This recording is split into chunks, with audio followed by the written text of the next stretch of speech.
আসসালামু আলাইকুম আমার প্রিয় ভাই ও বোনেরা, আপনারা কেমন আছেন? আলহামদুলিল্লাহ, আমিও আপনাদের দোয়ায় ভালো আছি। তো দেখেন সকালবেলা, তো আজকে শুক্রবার দিন, জুমা মোবারক সবাইকে। আজকে প্রতিদিনই সকালে রুটি বানাই, অনেক সকালে। এই যে রুটি বানাচ্ছি আমি। আমি তেমন ভালো বানাইতে পারি না রুটি বন্ধুরা। আমি রুটি বানাইলে শুধু আঁকা বাঁকা হয়, এদিকে ওদিকে চলে যায়, রাস্তা বুঝে না, শুধু রাস্তায় চলে যায় রুটি, গোল হয় না আমার রুটি।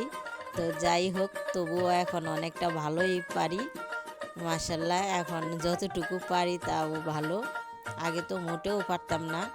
আর এই যে দেখেন, পুঁটি মাছ নিয়ে আসলাম আর রান্না করব সকালবেলা বন্ধুরা। শীতের সকাল, খুবই শীত। আর শীতের দিনে সবজি পালং শাক, তারপরে সিম, বেগুন, এইসব তাই তো বেশিরভাগ চলে।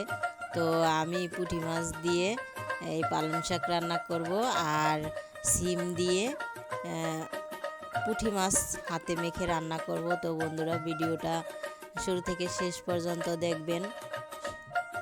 আর আমি এই যে মাছ ভাজি করার জন্য চুলোতে তেল গরম হয়ে গেছে, সেখানে মাছগুলো আমি অ্যাড করে দিছি। এখানে আস্তে আস্তে সবগুলা ঠিক মতন বসিয়ে দিব বন্ধুরা, কারণ আমি একবারে ঢেলে দিয়েছি। সকালবেলা এত পরিমাণে ঠান্ডা, যে ঠান্ডায় হাত পা মনে হয় বরফ হয়ে আসে।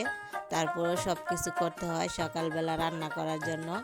আপনাদের ভাই সকাল সকালে এসে চলে যায়, 10:30টার মধ্যে, 11টার মধ্যে সে খেয়ে চলে যায়।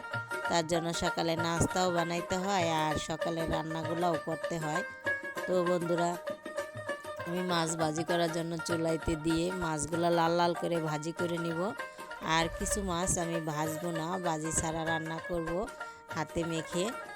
আর এই মাছগুলো আমার ভাজি হয়ে গেছে বন্ধুরা, আমি এখন কড়াই থেকে নামিয়ে নিব। পালং শাক দিয়ে রান্না করলে খুবই ভালো লাগে। এই তরকারিটা আপনাদের ভাইয়ের জন্য রান্না করব, মানে ও পালং শাক পুঁটি মাছ দিয়ে রান্না করলে ওর কাছে খুবই ভালো লাগে। এর আগে একদিন রান্না করছি, ওর কাছে ভালো লাগছে, তার জন্য আবারও সেই পুঁটি মাছ এই পালং শাক দিয়ে রান্না করতেছি। তো বন্ধুরা, আমি পেঁয়াজ, কাঁচামরিচ আর সামান্য কিছু রসুন দিয়ে দিয়েছি, তেলে ভেজে নিয়েছি হালকা পরিমাণের। এখন আমি পরিমাণ মতন অল্প একটু পানি দিয়ে দিব, হলুদ দিয়ে দিব, আর দিয়ে দিব ধনিয়া জিরার একটু গুঁড়ো, আর দিয়ে দিব স্বাদ মতন লবণ, যে যতটুকু পছন্দ করে বন্ধুরা। লবণ তো বেশি খাওয়া যায় না। তো এই দিয়ে আমি ভালো মতন কষিয়ে নিব মশলাটাকে বন্ধুরা। এই যে দেখেন, আমার মশলাটা কষানো প্রায় হয়ে গেছে। এইভাবে তেল যখন উপরে উঠে, বেশি উঠে, তখনই মশলাটা কষানো হয়ে যায়। আর আমি এখানে পানি দিয়ে দেবো। তরকারিতে পালং শাকে এমনিতেই প্রচুর পরিমাণে পানি উঠে, আর তরকারিতে একটু ঝোল রাখতে হয়। এখন আপনাদের ভাই সে একটু ঝোল না থাকলে ভাত খেতে চায় না, তার জন্য একটু ঝোল রাখা লাগে বন্ধুরা। তো নয়তো আমি তরকারি রান্না করি হাতে মেখে, মাছ ভাজি না করে, সেগুলো আমি শুকনো শুকনো রান্না করি। আর এভাবে সিম দিয়ে রান্না করলে বা এভাবে পালং শাক পুঁটি মাছ দিয়ে রান্না করলে বন্ধুরা অসাধারণ লাগে। আর এখন তো মাছের সিজন আমাদের এখানে, সবার ঘের শুকিয়ে যাচ্ছে পানির জন্য, পানি কম, তার জন্য আর কি সবাই এখন ঘেরে থেকে মাছ ধরে ধরে নিয়ে আসতেছে বিক্রি করার জন্য। আর আপনাদের ভাইও কয়েকদিন পর পরই যাচ্ছে মাছ ধরতে বন্ধুরা।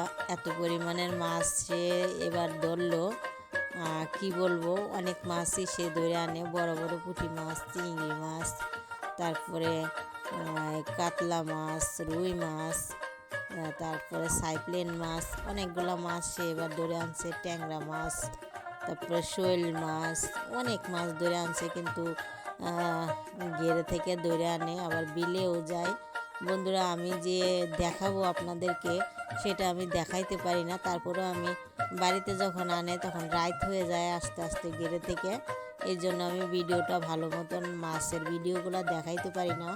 অত রাত করে ভিডিও করলে বন্ধুরা অন্ধকার আর ভালো হয় না, তার জন্য আর কি করি না। তারপরেও কিছু ভিডিও করে রাখছি, দেখাবো আপনাদেরকে। সেদিন ঘেরে থেকে 8 বস্তা মাছ, বড় বড়, সেই রুই মাছ, কাতলা মাছ, তারপর বড় বড় চিংড়ি মাছ, এগুলা মানে 10টায় 8টায় 1 কেজি চিংড়ি মাছ এরকম, মানে কাতলা মাছ 3 কেজি 3.5 কেজি বড় বড় সাইজের মাছ 8 বস্তা বিক্রি করছে ওরা বাজারে নিয়ে গিয়ে। তো এসব ভিডিও যদি করতে যায় তাহলে বন্ধুরা মাছ ধরবে না ভিডিও করবে? আর আমি তো বাড়ি থাকি, তো ভিডিওগুলা করা হয় না। ভিডিওগুলা করলে অবশ্য ভালো হতো, কিন্তু করতে পারি না, কারণ মাছ ধরতে যায় আর হয় না।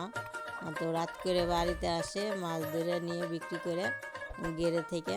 তাই অত দূরে আমাদের গের হয়েছে, বাড়ি থেকে অনেক দূর বন্ধুরা, তাই দেখানো সম্ভব হয় না।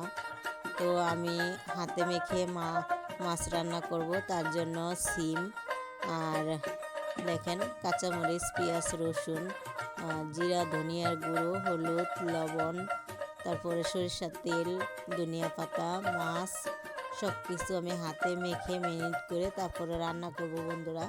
যে যেখান থেকে আমার এই ভিডিওটা দেখতেছেন সবাইকে জানাই আন্তরিক শুভেচ্ছা ও ভালোবাসা। তো যদি ভিডিওগুলো দেখে কোনো অংশে একটু ভালো লাগে তাহলে চ্যানেলটাকে সাবস্ক্রাইব করে বন্ধু হয়ে পাশে রয়ে যাবেন। আর বন্ধুরা এভাবে রান্না করলে অসাধারণ লাগে। আপনারা হয়তো বলতে পারেন যে আপনি রান্না করলেই অনেক স্বাদ হয়, না, আপনারা এভাবে রান্না করে খেয়ে আমাকে কমেন্টে জানাবেন কেমন হয়। আর পালং শাক দিয়ে পুঁটি মাছ একবার খাওয়ার পরে আমি আবারও রান্না করেছি। আর যা রান্না করি বন্ধুরা তাই ভিডিও দেই।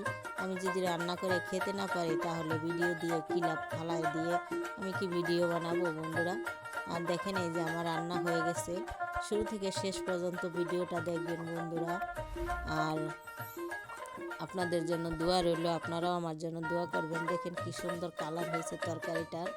সবাইকে শুভকামনা, সবাই ভালো থাকবেন। আর পুরোটা ভিডিও দেখবেন, টেনে টেনে দেখবেন না বন্ধুরা।